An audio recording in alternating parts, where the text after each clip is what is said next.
Welcome to this talk on theistic evolution. We're going to start with a reading from Exodus chapter 20, verses 8 to 11. Exodus chapter 20, verse 8. Remember the Sabbath day to keep it holy. 6 days shalt thou labour and do all thy work. But the 7th day is the Sabbath of the Lord thy God. In it thou shalt not do any work, thou, nor thy son, nor thy daughter, thy manservant, nor thy maidservant, nor thy cattle, nor thy stranger that is within thy gates.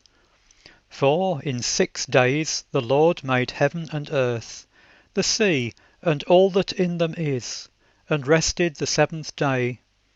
Wherefore the Lord blessed the Sabbath day and hallowed it. What is a theistic evolutionist? Those who would call themselves Christian theistic evolutionists are nominally Bible believers, but reject the 6-day creation record of Genesis. They have a range of beliefs and of uncertainties, and these include the idea that evolution occurred over millions of years. The uncertainty there is in varying opinions on how much God intervened. They then have ideas about Adam, of which there is a lot of variability, that either Adam evolved from apes, or Adam was a special creation, or that Adam was just a myth. Then there is the question of what else happened if Adam did exist. And there are ideas that his descendants interbred with other evolved humanoids. The claims for this are said to be based on science. But why is this a problem?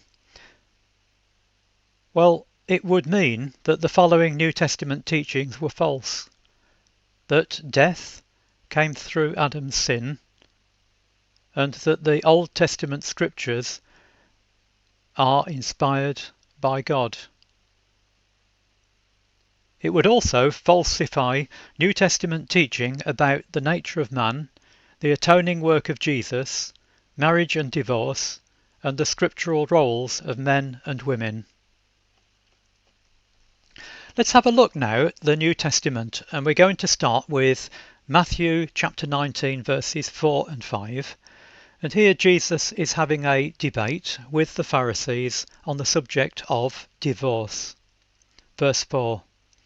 And Jesus answered and said unto them, Have ye not read that he which made them at the beginning made them male and female, and said, For this cause shall a man leave father and mother, and shall cleave to his wife, and they twain shall be one flesh. So Jesus is here in his argument quoting fragments from Genesis chapter 1 and Genesis chapter 2, saying to the Pharisees, haven't you read this? So Genesis chapter 1 and Genesis chapter 2 are being presented as evidence for Jesus' argument. If Jesus is just quoting a myth rather than fundamental truth, then his argument is false. And the Pharisees, we must assume, are right, because Jesus here is using a false argument. This, therefore, would make us unable to trust anything that Jesus says. So we can see here that if we don't believe Genesis chapters 1 and 2, we have a real problem. Let's go on to the letter to the Corinthians, Paul's letter to the Corinthians, and we're going to go in at chapter 11. Chapter 11 and verse 9. Neither was the man created for the woman, but the woman for the man. And here we can see Paul is thinking of Genesis chapter 2 and the creation of Eve. Let's go on to 1 Corinthians chapter 15 and verse 21. For since by man came death, by man came also the resurrection of the dead. For as in Adam all die, even so in Christ shall all be made alive. So if death didn't come about through Adam's sin, then these verses don't stand up. And if death didn't come through Adam's sin, in that in Adam all die, then we then have to question, when it says, even so in Christ shall all be made alive, is that true? If we reject one half of the verse, surely we must reject the other half. Let's go to 2 Timothy chapter 3. Here we have Paul's letter to Timothy, chapter 3, and we're going to look at verse 16. All scripture is given by inspiration of God and is profitable for doctrine, for reproof, for correction, for instruction in righteousness. At this time, the New Testament was being written, and so when Paul refers to the scriptures, he's referring back to the Old Testament. And he's saying that all scripture is given by inspiration of God. And so if Genesis chapters 1 and 2 are inspired and are myth, then we have a big problem, because we have God who is telling us things that are lies. Let's go to Hebrews chapter 4, verse 4.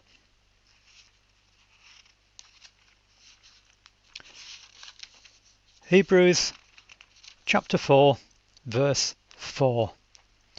And it's talking here of Moses writing under inspiration.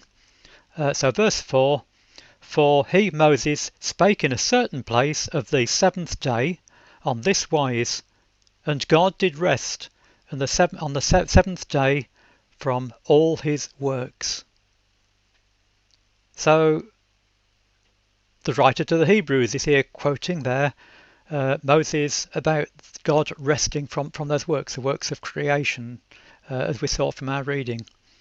And if we go back to verse 2, for unto us was the gospel preached as well as unto them. But the word preached did not profit them, not being mixed with faith in them that heard it. For we which have believed do enter into rest, as he said, as I have sworn in my wrath, if they shall enter into my rest, although the works were finished from the foundation of the world. So if we understand the oath that's being spoken in that verse, it's essentially saying, because of these people's lack of faith, their unbelief, they're not going to enter into that rest. They're not going to be in God's kingdom. And so it's absolutely critical to us that we believe Genesis chapters 1 and 2, or otherwise our understanding of the message in the New Testament completely collapses. We're now going to take a look at the science. So what is science? When we look at the origin of the word science, we can go back to the 14th century in the French language and find that it means knowledge. Science is about knowing, which means that the following are not science: guesses, unproven ideas, lies, and mistakes. These are not science. You'll see the relevance of this as we go through the presentation. Let's now test your understanding, and the question about this slide is this science? What you should see on the screen is a picture of the Brontosaurus. It's a picture created by Othniel Charles Marsh, who was an eminent professor of paleontology. He named this creature the Brontosaurus in 1897. Unfortunately, when he found the fossilised bones, there wasn't a head. So he just made a guess. And stuck a head on it, and this is the picture of this dinosaur that he created. So you might at this stage think this is rather silly. If I found the bones of an animal in the ground, and let's say it's a dog, and I stick a cat's head on it and call it some new creature, that would be a very silly thing to do. And essentially this is what he was doing. He named this monster in 1897 Brontosaurus. In 1903 it was found to have the wrong head. It was a creature that never existed. This one in the picture is the Brontosaurus, and it never existed, and that might be quite a surprise to you. But even as we come into this century, we find that science books and books for children still have pictures of the Brontosaurus, a creature that never existed because it was the wrong head on the wrong body. The name in 2015 was reused, so the name Brontosaurus now does refer to a real dinosaur. But of course that is not good science, because now we have the name Brontosaurus meaning two different things. Brontosaurus means this mythical beast in the picture, and also means a real dinosaur. So again, that is not good scientific practice. Let's have a go now at trying to understand scientific method. A scientist may have an idea, but that idea is just an idea. Colloquially, we sometimes call an idea a theory, but that is not using the word theory in its proper scientific sense. If we want to have a theory, then we have to take our idea, find a way that we can test it, so we've got to develop some tests. So if, for example, our idea was that one of dogs or cats was the most intelligent, let's say that we think that cats are more intelligent than dogs, then we can't just say that, that's just our idea, and it's got no meaning in science. But if we now develop an intelligence test, which is unbiased, so that cats or dogs don't have some particular advantage, that it just measures purely intelligence, then we can arrive at a hypothesis, because a hypothesis is a testable idea. So we can now test our idea and produce some results. So we now have our hypothesis, we have some test results that say prove that dogs are more intelligent than cats, and then we can give our hypothesis with our test results across to other scientists and say to them, please try to break our hypothesis. We want you to disprove it. And that's the way that science is meant to work, that if the other scientists try their best and they can't disprove the hypothesis, then it can become a theory. A theory is something that we can work with in science as if it were true until such a point as we find that it isn't quite exactly true. At this point, we may ask, is evolution a theory? Is there a testable hypothesis? And if there are challenges to evolution, do evolutionists welcome those challenges, or how do they react to them? Let's now have a look at applying this scientific method to Darwin's ideas. In his book on the origin of species, Darwin mentions theory, and usually it is the phrase my theory, 136 times. He isn't referring to evolution itself. The concept of evolution is believed to have been proposed by a Greek called Anaximander at around 500 BC. Darwin's more original ideas are about what is called natural selection. In fact, in his book he makes no concise statement to define the precise extent and the boundaries of what he calls his theory. By theory, Darwin just seems to mean the content of his book. He presents no testable hypothesis. There is no theory in the scientific sense of the word. He just has his ideas. Let's test one aspect of Darwin's theory, so-called. If random gradual changes occurred through mutations over millions of years as proposed by Darwin, we would expect the fossil record to be a continuous series of transitional forms, rather than what we actually find, which is, if we look at the fossil record, we find fully developed species that seem to appear from nowhere. Darwin admitted himself that this was a problem in chapter 6 and chapter 9 of his book On the Origin of Species. So we have something that we could make into a hypothesis, the idea of gradual changes over millions of years. We have a test. The test is to look at the fossil record, and the fossil record tells us that the hypothesis fails. Let's have a look at the 1925 Scopes trial.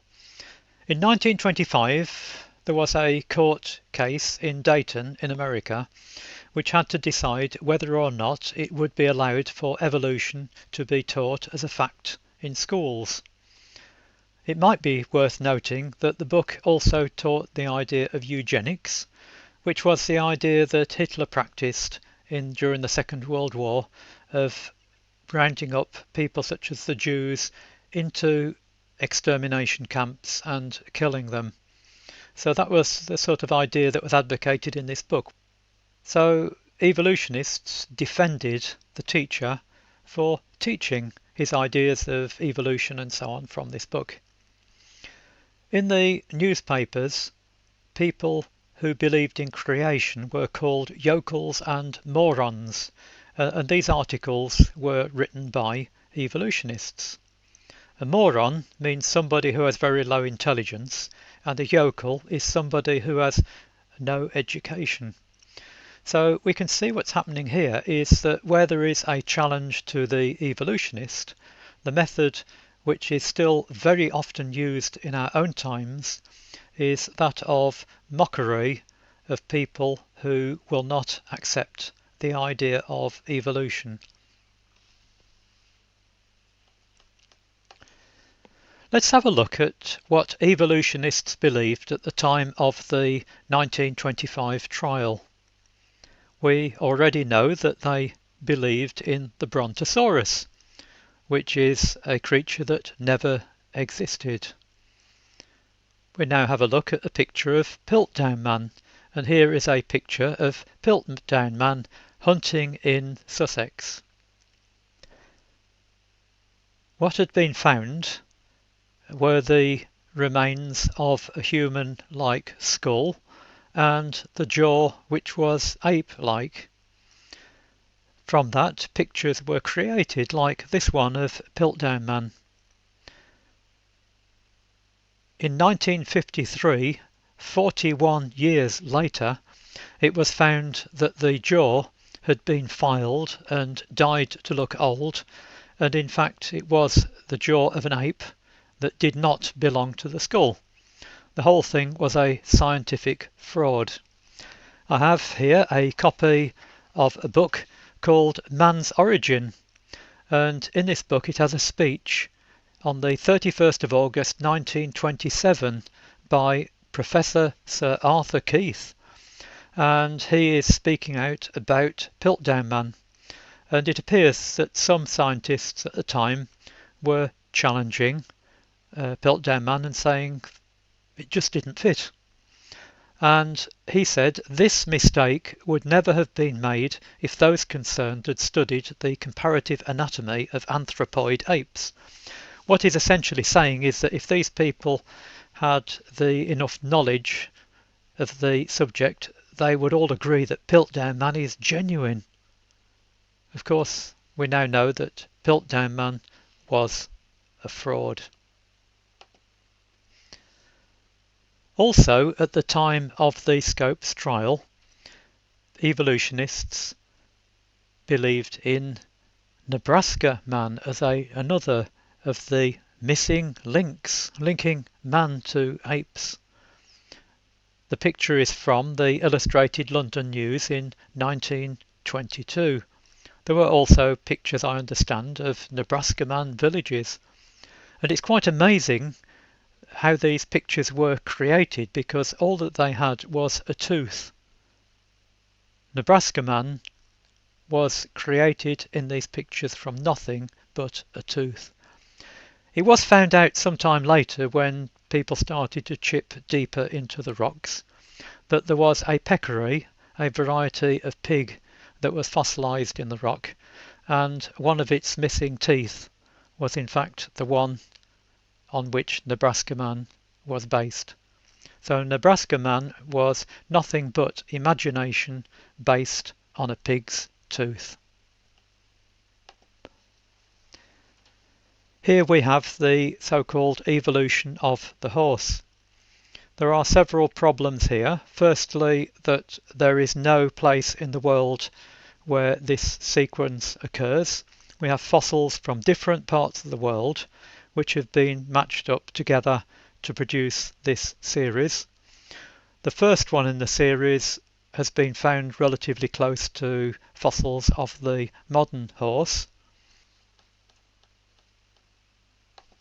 Also, we find as we go through the series from the first to the last that the number of ribs increases and decreases, and the same happens with the number of vertebrae. So there is an anomaly in that we might ask, are more vertebrae an advantage or a disadvantage? If they're an advantage, then we would expect them to continually increase. If they're a disadvantage, we would expect them to continually decrease. But why would they go up and back down again? That doesn't seem to be very sensible, and would imply that even if evolution were true, that these are not a true series. When I was at school, I was as good as told that the Urey-Miller experiment explained how life had come into being from lifeless matter.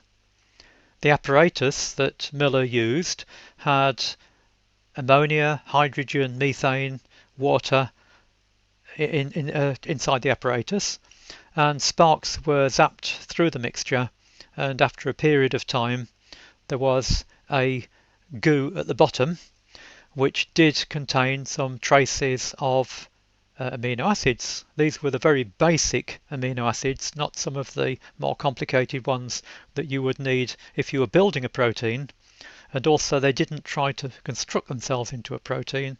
Proteins are extremely complex molecules built up of a large number of amino acids in very particular sequences, because proteins are essentially the machines of the living cell. They're not just random strings of amino acids. They have very specific functions. The Scientific American magazine from June 2007 has a very interesting article written by scientists who were working on trying to find how life came into being. One of the conclusions was that the Urey and Miller experiment was really useless for explaining the origin of life. We can see comments here from their report. DNA, RNA, proteins and other elaborate large molecules must then be set aside as participants in the origin of life. There are no easy solutions. It was a very interesting article and tells us that scientists just don't have the solution. Scientists don't know how life came into being, apart from, I would suggest, those scientists who read Genesis chapter 1. Let's now have a look at dating. Evolutionists use radiometric dating to date fossils, and so if those dating methods are not reliable, then dating of fossils is a matter of faith and not scientific fact. In the engineering industry, a lot of money is spent on measurement standards and measurement methods. Evolutionists have no reason to see dating accuracy as critical to life or safety, so they have no reason to enforce the standards that are applied in engineering. But from the perspective of Bible believers, those who believe Genesis chapters 1 and 2, if incorrect dating undermines people's faith, then it will cost their salvation. So the measurement of dating of fossils is a critical to salvation measurement. Therefore, we would want to see the highest standards applied. For measurements in engineering, we'd expect to see a documented process which would include management of sources of error. We would expect to see requirements regarding pieces that are to be measured to make sure that they are prepared properly for the measurement and that the pieces to be measured are suitable for that measurement method. We would expect there to be evidence of repeatability and reproducibility of results to ensure that if different people do the measurements, if different laboratories around the world do the measurements, that they will get the same answers. We would also expect there to be calibration against a reference, and we will come back to that shortly. Finally, for measurements which are being done around the world, we would expect to see an international standard for the measurement system, which would be clearly visible on the internet and easy to find. We should note that in the automotive industry, that even for non-safety critical measurements, we tend to have all of the above.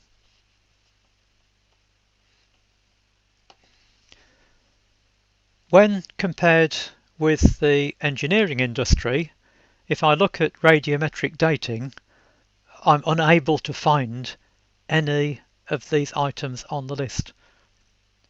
I can't find a documented process with management of the sources of error. I can't find criteria for the rejection of unsuitable material. The only claim of evidence of repeatability and reproducibility that I can find is based on measurements on one piece of a meteorite, and that is totally unrepresentative of the rock strata which are being dated. Let's now have a look at the dating of some lava from the Mount St. Helens volcano which erupted in America. A piece of rock which was 12 years old was taken and dated. The laboratory dated it as 2.8 million plus or minus 0.6 million years old. The site that's on this slide, the website, is a website which attacks the use of these results to challenge the dating method. It blames the person who submitted the rocks but ignores the real problem. It's really useful having websites like this because it's not a creationist website, it's an evolutionist website, and it confirms that the dating actually happened. And it's very interesting to read it because of the way that it does blame the person who submitted the rocks. If we think about the evidence, if we were looking at evidence in a court, the evidence is telling us that one or more, possibly all, laboratories are producing massively wrong dates for submitted samples. Here the experts are applying their skill to attack challenges, and they're not applying their expertise to ensure that the laboratories produce correct results. This slide helps us to understand what is actually happening. In the blue, we see what people tend to think that they have. They submit a piece of rock into the laboratory. The rock is dated, and then they think that they get the true age of the rock. What we actually see from the Mount St. Helens volcano is that the rock was submitted, it was measured, the results were issued with the tolerance bands saying that it was at least 2.2 million years old, probably 2.8 million. This then received bad publicity, and the part was then looked at again, the piece of rock, and it was evaluated as being unsuitable, and the person who submitted it was blamed for submitting the rock. Now, if no challenge had occurred, if the piece of rock had been innocently submitted by a paleontologist, they would have been given the age of 2.8 million years old and would have taken that as being true. In the yellow, we see the ideal example, which is that, first of all, the process, the documented process by an international standard, should evaluate the part for its suitability. If the part is then suitable, it can be measured and an accurate date can be found. If the part is found to be unsuitable, it can be failed, rejected, and the customer can get his money back, because dating processes are expensive and you're going into the thousands of pounds to get pieces of rock dated. There is one problem with this, and I found this by looking into the potassium-argon or the argon-argon method of dating rocks, which is the method that was used for dating the Mount St. Helens lava. And the problem is that there are just so many ways that the samples can be contaminated and unsuitable for measurement. So if a part was to be rejected on the grounds that it may well be unsuitable and will give a wrong result, then all parts would go down the path that says fail, reject. Therefore, the laboratories would get no business. It's not actually in their it's not to their benefit to evaluate the parts, because they would in fact end up with no work to do. So that would be a big problem. We have here another example that we can use for our calibration. It's a piece of lava from a mountain in New Zealand where there have been a number of eruptions around about 50 years ago. So we have these three results by different measurement methods: the strontium-rubidium method, the samarium-neodymium method, and the lead-lead method. The samarium-neodymium method gives a minimum age of 37 million years old. If we looked at that as a percentage of error against the true age, that is an error of 73,999,900%. Now, an error of 10%, 30%, perhaps even we might not be too worried about an error of 50%, but an error of 73,999,900 is just a joke. It is quite clear that all of those measurement results are of junk value. These results are from a book called Thousands Not Billions, written by Dr. Don DeYoung. To illustrate the magnitude of the error in the lead-lead method, which gave us 3.5 billion years old for a 50-year-old sample, let's imagine the equivalent that you're driving down the road at 50 miles an hour. So instead of 50 years, we're talking of 50 miles an hour. And instead of 3.5 billion years, the speed camera books your speed as 3.5 billion miles per hour, which is roughly 5 times the speed of light. Would you challenge that result. What do you think the judge would think when the policeman came up with the details to be presented to the court of the speed cameras booked this driver at travelling 5 times the speed of light? Now, light travels at 186,000 miles a second, so you can imagine how fast that is. Such an idea would be laughed out of court. It would be considered as stupid. In fact, anybody believing that it was acceptable for something that was 50 miles an hour to measure it as 3.5 billion miles an hour, or even measuring a 50-year-old sample as 3.5 billion, it is just plain idiotic. So it just shows the problem that we have in trying to find some credibility in measurement methods for dating rocks. Somebody might, of course, say, what about ice core dating? Because ice core dating can take us back 100,000 years.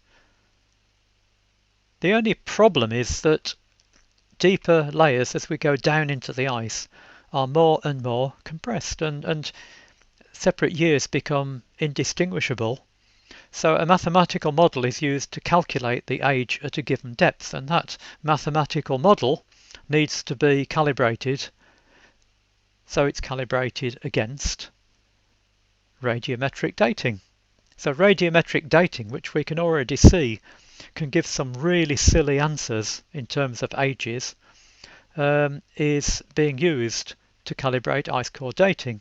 And if you put different parameters in the model, you can get different numbers of years.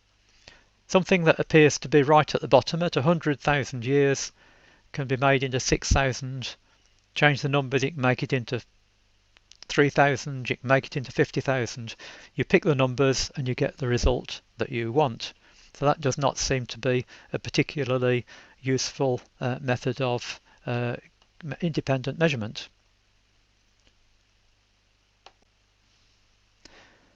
What about tree ring dating? Because it is claimed that tree ring dating can go back to something like about 12,000 years. It wouldn't be a great worry if people were talking of around 4,000 years, because there are trees in America which, when they're mature, can be 4,000 years old. So a tree on the day of creation, which was created as a mature tree, now would appear to be 10,000 years old. But what about a further couple of thousand years? Well, what we find is that when you start to go back some thousands of years, the fossilized fragments of wood are not so easy to match up, and there are anomalies, and anomalies are selected or rejected by methods such as carbon-14 dating. So when you start going back, probably, and I'm no expert on this, but I'd guess around about sort of your 9,000-10,000 years, where you would be going now before creation, at 6,000 year ago creation with mature trees, then your fragments are getting to be so literally fragmentary that it's very difficult to match them, and there are anomalies, and now the pieces are put together to create a picture. And can we trust that picture? We know so far that we haven't been able to trust evolutionists. We have the example of the Brontosaurus, we have the Piltdown Man, Nebraska Man, the Urey-Miller experiment, going all the way through the last century. We've got these various examples to show us that we can't trust the paleontologist or the evolutionist to do a reliable job. A point that is sometimes raised is that it would take millions of years for light from the furthest stars to actually reach the Earth. But of course there is a fundamental assumption which is being made by the person who makes such a statement, and that is the assumption that a God who can create the universe, who can create the stars, cannot create the whole thing as a working system. You see, there is no reason why God could not create, as well as the stars, the light between us and the stars, so that the whole system is created as a working system. If, as an engineer, you were writing a simulation program, you would very likely do this. You wouldn't create a simulation program that would take a million years to stabilize. You would create your simulation up and running immediately. So this idea of time for light to travel just really doesn't present any problem to a God who can create the stars, because the same God can create the light. So let's evaluate evolution and some of the practices of evolutionists. There is the question of trust. We've looked at the Brontosaurus in children's science books over 100 years after it was proven to be just no more than a mistake.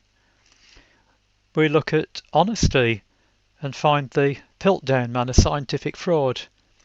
We look at credibility and find Nebraska Man based on no more than a pig's tooth.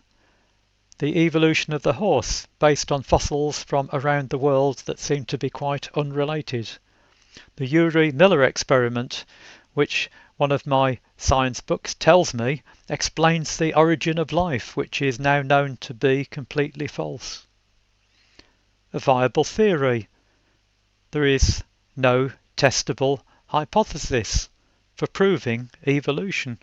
The one that we find looking at Darwin's book about the continuous series of very small changes of evolution occurring with natural selection over millions and millions of years doesn't produce that continuous series of gradually changing transitional forms.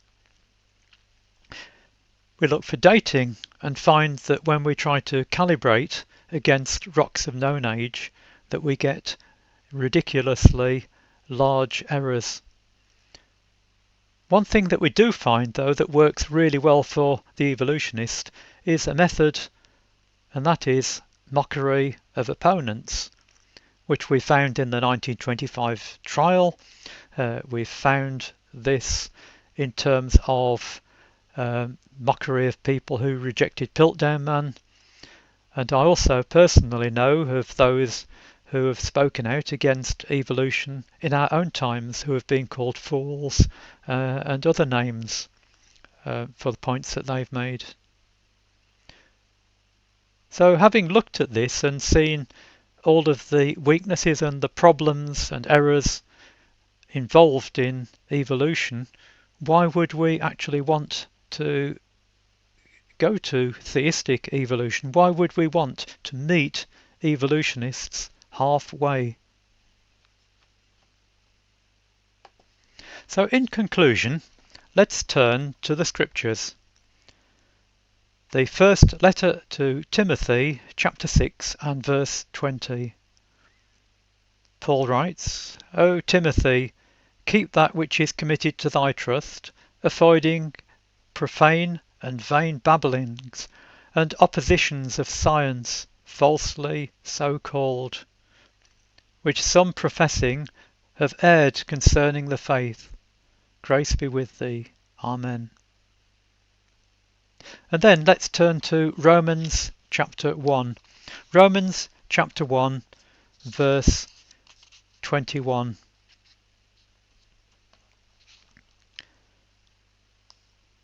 Because that, when they knew God, they glorified him not as God, neither were thankful, but became vain in their imaginations, and their foolish heart was darkened. Professing themselves to be wise, they became fools, and changed the glory of the uncorruptible God into an image made like to corruptible man, and to birds, and four-footed beasts, and creeping things. And isn't that exactly what the evolutionists have done? That they've turned the worship of God into a worship of pieces of stone, of fossils of four-footed creatures, and all sorts of other things that they find in those pieces of rock, imagining that those fossils are actually the creators of life upon this earth through that process of evolution, and how far from the truth they are. I would like now to thank you for your attention, and just to give you this final quotation from the second letter of Paul to Timothy, and I'll read from verses 3 and 4. For the time will come when they will not endure sound doctrine, but after their own lusts shall they heap to themselves teachers, having itching ears, and they shall turn away their ears from the truth, and shall be turned unto fables.